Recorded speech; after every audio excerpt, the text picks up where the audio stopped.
É difícil estabelecer um critério de o que é que era cortado pela censura, o que é que era impossibilitado, o que é que era interdito de ser publicado.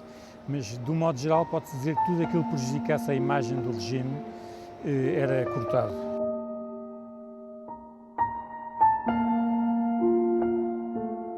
É claro que, muitas vezes, matérias que podiam ser consideradas imorais relativas a Portugal eram permitidas se fossem referidas a outro país, porque isso poderia sugerir ao espectador ou ao leitor um contraste entre a tranquilidade, a paz que existia em Portugal e, em contrário disso, digamos, a desarmonia que existiria noutro país.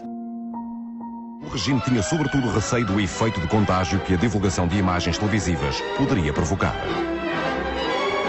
O regime deixava passar pouca informação e por isso os textos das peças enumeravam rotineiramente as personalidades presentes nas cerimónias. A reportagem do encontro entre Franco e Salazar exemplifica como se fazia um texto grandiloquente, barroco, a roçar a propaganda, escondendo que não se possuía informação quase nenhuma.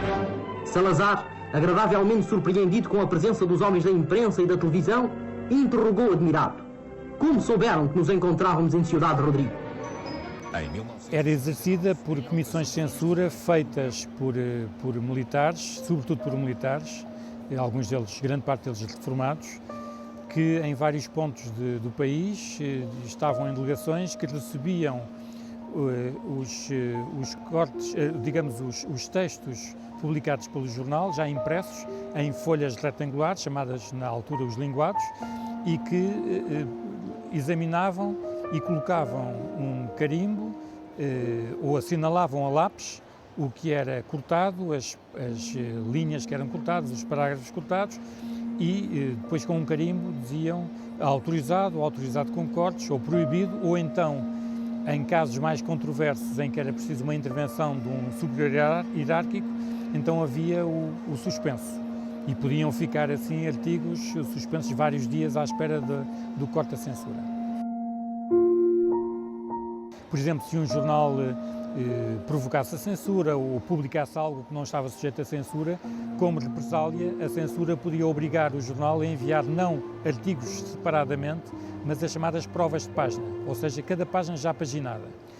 Se as páginas já paginadas fossem à censura e a censura cortasse alguma coisa, e como era proibido qualquer espaço em branco, isso significava que toda aquela página tinha que ser rearrumada, reorganizada, repaginada e, portanto, digamos assim, a principal censura não era tanto a feita pelos censores que estavam nas delegações da censura, mas era feita pelos próprios jornais, porque diziam, era autocensura, diziam não vale a pena eu escrever isto porque isto não vai ser permitido. Chegaram a dizer que a RTP ia para a rua com as câmaras sem filme lá dentro, o que é mentira. Isso não é verdade. Mas, de qualquer modo, o material era feito e não era exibido. Portanto, as pessoas sentiam-se um bocado defraudadas dessa situação. Gostaríamos de as ter metido no ar, mas isso aí já era completamente impossível, porque não só por motivos de censura interna da própria RTP, porque a administração metia-se muito nesses problemas, como até da própria censura externa.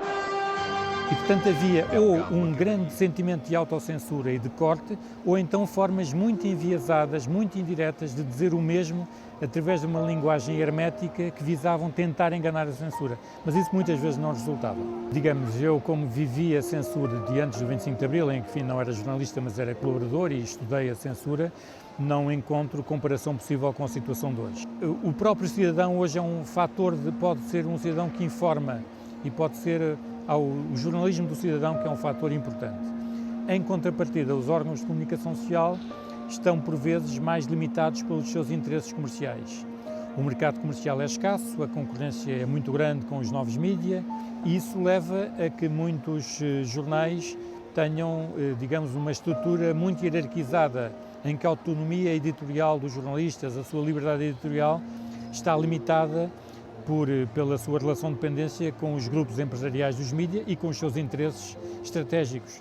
Muitos jornalistas têm relações laborais precárias, outros sabem que estão em empresas com dificuldades, que atravessam dificuldades graves e, portanto, não estão em condições, porventura, de terem uma margem de autonomia e de liberdade individual muito grande.